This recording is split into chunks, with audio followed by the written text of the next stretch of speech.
Welcome to another episode of Women in Focus. Our woman in focus today is an amazing woman, an artist. I heard somewhere, that she has written it, that from a sandwich artist, she is a self-taught artist, paints, draws and everything. Associated with the Punjabi market, she is the creative director for Punjabi market, reviving of the Punjabi market. Her name is Jag Nagra, and she is our woman in focus today. Jag, you're so welcome in our program. Thank you for having me. It has been a desire of mine to interview you for such a long time, and something or the else would keep coming in, and I never had your telephone number. How come I couldn't get your telephone number? I know, yeah. Sorry about that.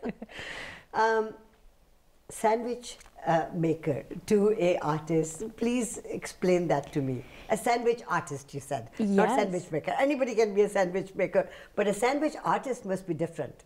Well, I worked at Subway near the beginning of my art school career. So, and the official title for that role was sandwich artist. So, really? Yeah, that was. I just think that's kind of a cute story to tell, especially as that was at the beginning of my art career. So, let me take you back. As a child, were you always interested in art? Not really, no. I mean, every child is, but I feel like you get to a point, you know, around when you're about to become a teenager, you sort of, everyone tells themselves they're not creative anymore. And yeah, I didn't really do much until I was older, and my brother's 2 years older than me. He took some graphic design courses, and I would sit behind him when he'd be working on the computer, and a whole new world opened up for me. Wow. Yeah. It was. So let's talk about your childhood. Where were you born? I was born in Surrey, actually. So you are a Surreyite. We moved to Maple Ridge when I was about 8 years old, just to be closer to my parents' work. Right. And so I always say my hometown is Maple Ridge because I spent more time there. And parents, did they come here as immigrants? They did, yeah. My dad came in the mid-70s, and my mom came in 1980. And worked very hard to bring, how many siblings? Two? Two of us. Two of you, brother and sister. Yeah. And how's your relationship? It's good. He lives in London, England. He moved there several years ago, so he's established there. So we don't get to see each other too much anymore in person, but yeah, the bond will always be there. Of course, because you're siblings. Yeah. Now, you know, you mentioned parents worked very hard, brought you guys up here in your own career.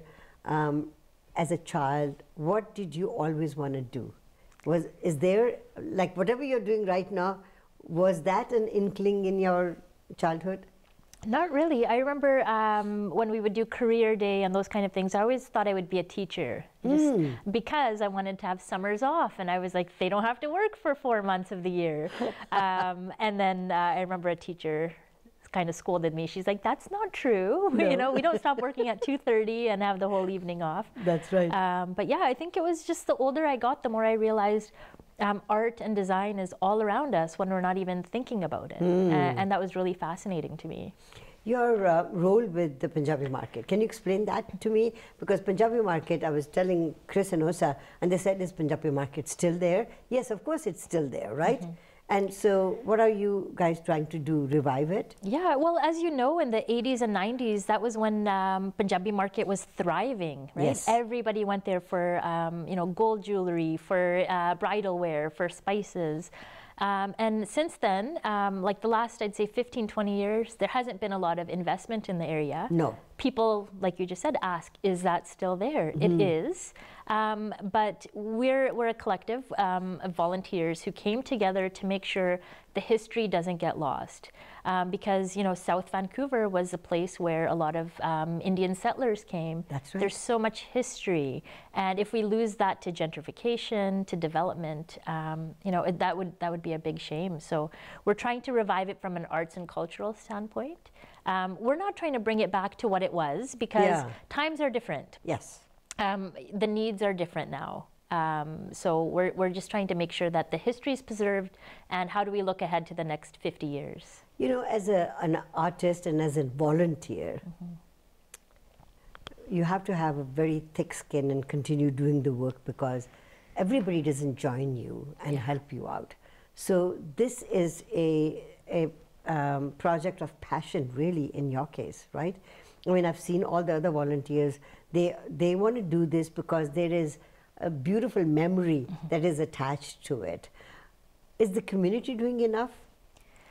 You know, the thing with the community is they have been given so many empty promises for so long. And when we came to the market and we said, you know, this is what we're doing, a lot of the shop owners, for example, didn't believe us. They said, oh, people have tried, it's never gotten anywhere.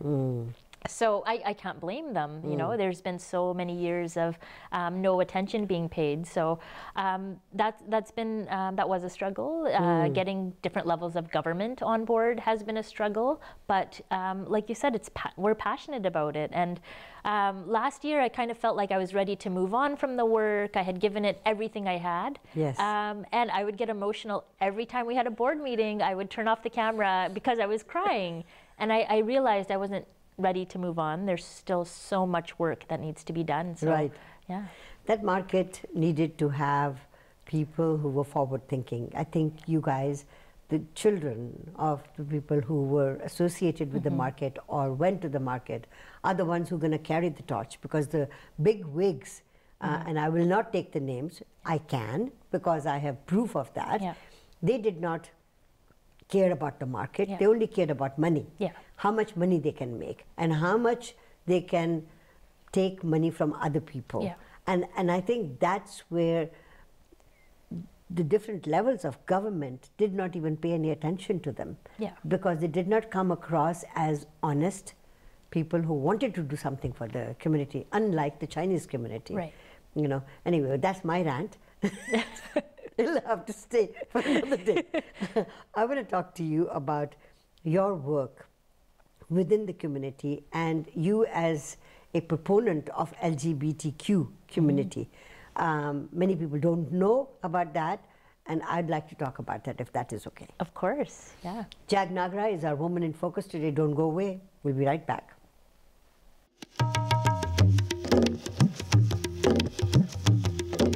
Welcome back to Women in Focus. Jag Nagra is our Woman in Focus today. Jag, we were talking about the Punjabi market, your passion. You have worked on murals there as well. Yeah, I didn't actually paint any mural in the market. I was working with Gulzar Nanda, the chair. We were organizing it with Vancouver Mural Fest. Right. So, yeah. And how many murals are there?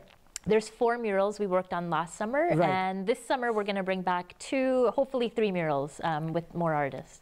Now, when you have to do the murals, do you have to take the permission of the city or of the building that you're drawing on? Both, actually. So we have to present the sketches to the landlords. Right. The sketches also have to get approved by the city. Just they don't want anything obscene or you know, graphic on there, violence or whatever. So, yeah. That's good. I ended up the first segment by saying that, you know, we'd like to talk about the LGBTQ community. So let's just decipher the LGBTQ community. What does it comprise of? Sure. So the L stands for lesbian, which, like myself, someone who is interested and attracted to women. Okay. G is gay. Okay. That can be associated to gay men, or just sometimes I refer to myself as gay. Right. Okay. LGB, B is bisexual. Right. That means if I was bisexual, I would be attracted to both men and women. Okay. The T stands for transgender. Okay. Those are people, for example, if I was born a woman and I realize I'm in the wrong body, I was born in the wrong body. Wow. Yeah. Yeah. And then Q stands for queer. That's something else I describe myself. I'm queer. That's what I often say, and that sort of encompasses all the different, you know, aspects. Lately, we are also, you know, figuring out that after our name we have to write she, her, him, he, him, they, them. They, them. Yeah. What is the significance of that? Well, in our society, we've been raised to think that there are only 2 genders, when that's far from the truth. So, you know, people often think in very binary terms. It's male, female. Right. But often, through conversations, we're realizing that's not always the case. So, out of respect, for example, for trans people, who are undergoing their transitions and stuff, they may refer to themselves as they, them. right? So out of respect for people, and that's not just for trans people. There's non-binary folks. Right. I say my pronouns are she, her, as a way to also make them comfortable and make them. You don't want to single people out, right? Now you're married. I am. And not to a guy. No, to a woman. To a woman. How difficult was that?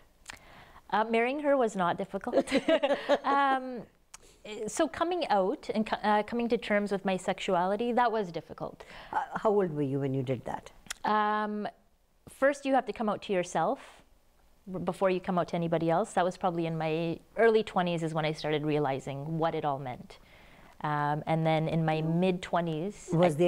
Was there an incident that sort of shook you and said, I am? No, like looking back, even when I was a little kid, I can think back, I had attractions to women. Yeah. You know, my friends would be dating each other, but I didn't want to date the boys or anything. It never, you know, I was never, I never felt like that. So it's not one incident that happens, it's just a realization. Like, and we're not taught about it. Nobody talks about it. So you have to kind of discover it on your own that, oh, I'm gay, I'm attracted to women. How was it for your parents? So this is the thing, I have one brother who's also gay. So they had 2 children who were dealing with this. I think they went through a period of shock. You know, often Indian parents, when they find out their kids are gay, they go through a period where they think they're the only people in the world like this, right? So there was some struggles that they had internally trying to figure out what it meant, but they're amazing. They're so supportive. They, you know, have accepted my wife with open arms. They're nanaji and naniji to our kids, and yeah, they're just amazing. This is beautiful. I caught you saying my wife. Now, you would call her your wife, so you're the husband? No, I'm also the wife. I'm a woman. So I'm her wife. She's my wife. So for men, then it would be husband, husband. Yeah, or some people say partner. You know, different things. But yeah, we're wives. And you said you've got kids. Yeah, we have a 4-year-old daughter and a 1.5-year-old son. That is beautiful. And having children. And being gay, and I said it in a totally different way. Isn't that just weird? And being gay. No, I meant, you know, having children and being gay.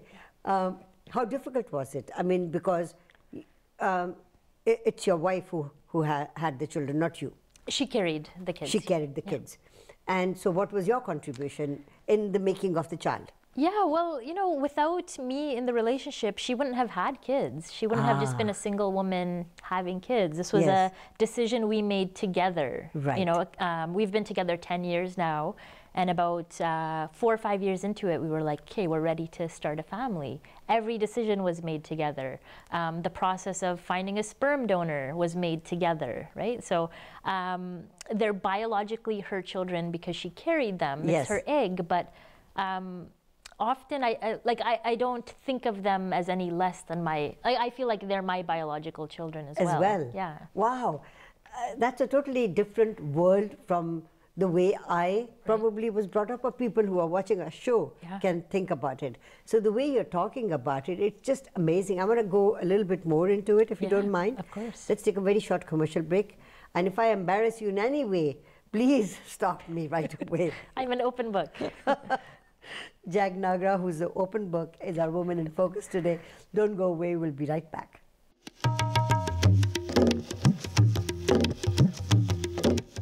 Welcome back to Women in Focus. Our Woman in Focus today is Jag Nagra.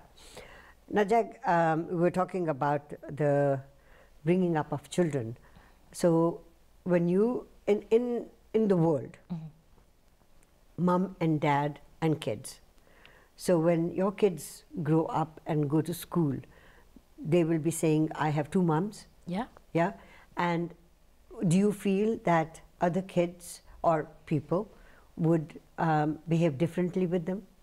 That was a fear I had for a long time. But the thing is, like, I've talked to so many teachers now, and the curriculum is so different than when we went to school. Yes. Right?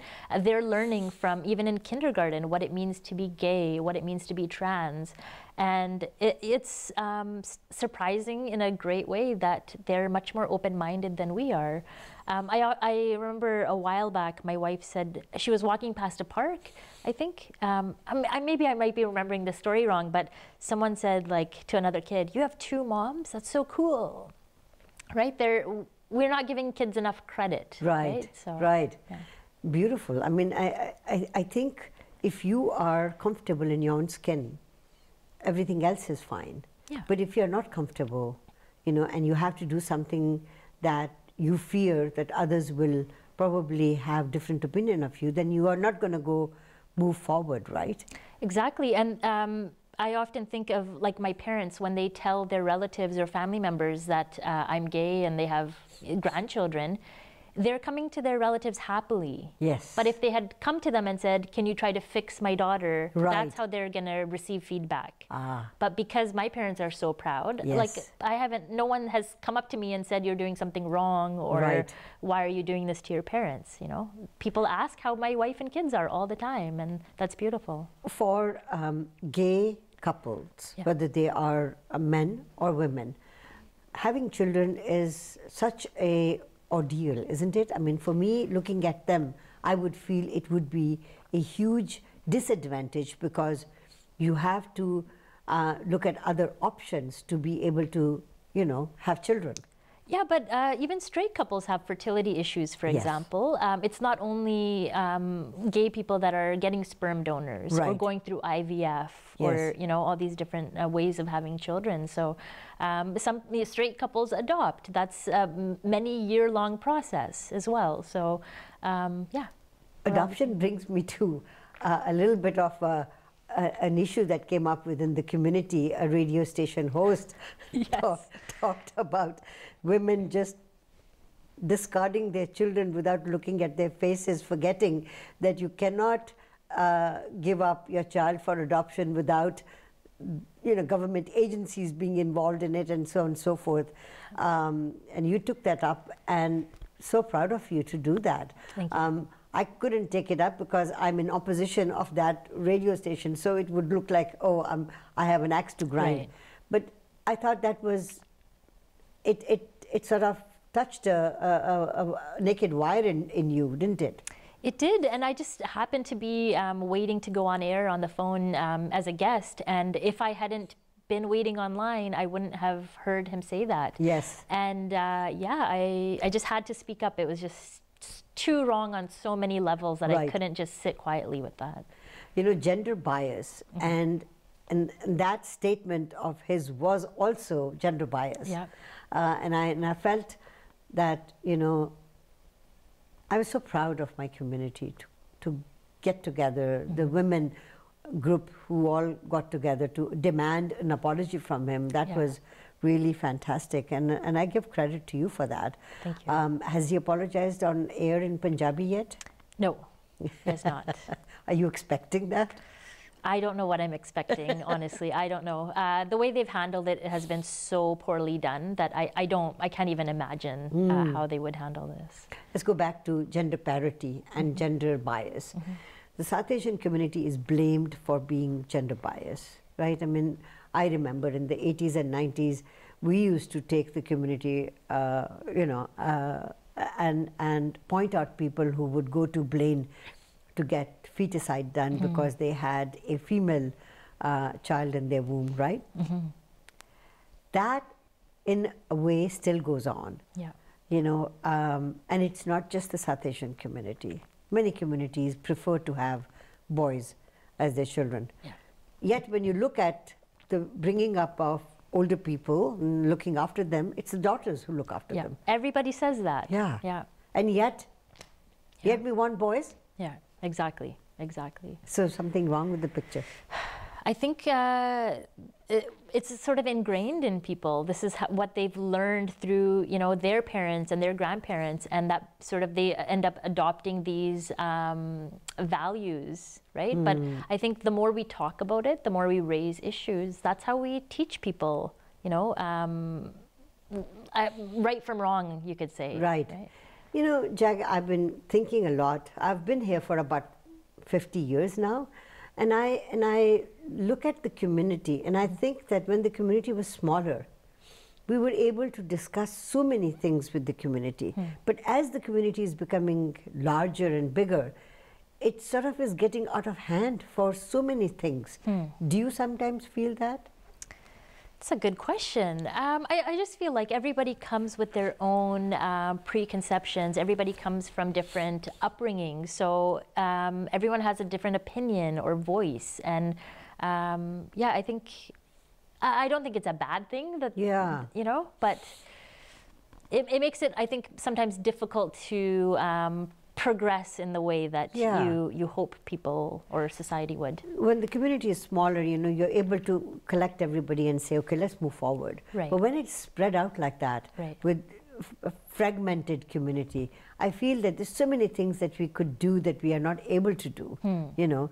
And I don't know, that could be a topic that you and I should talk about one day. Yeah, I will say something about that. For example, when you're saying there's a smaller community, what happens then when somebody like me is saying, no, hold on, I'm gay. Yeah. I'm doing things differently than you think is right. Yeah, that makes it more difficult. We'd be sitting with you and saying, "Nahi bache, you're wrong." Exactly, exactly. So you need different voices because the community might not be going in the right direction. Yeah. You know, until there's someone to challenge that. Isn't that interesting? Yeah. Yeah, challenge is very important in everybody's life, in a daily situation as well. Whether you are comfortable with the situation or not, challenge is important, isn't it? It is, and it doesn't have to be confrontation. No. You may be challenging me about my sexuality, not in a negative way. Just, you know, you're challenging what you thought you knew about the world. Yes. Right? And through discussions, you learn something new. Yes, I did a lot today. Prior to talking to you on air, asking you questions, because the preconceived ideas stop you from exploring. Yes. You know. I thank you so much for taking your time and talking to us. This is not the end of our conversation. I think we're going to do a lot more. Happy to. I'm honored to be here. Thank you. Jag Nagra has been our Woman in Focus today. Don't go away. We'll be right back.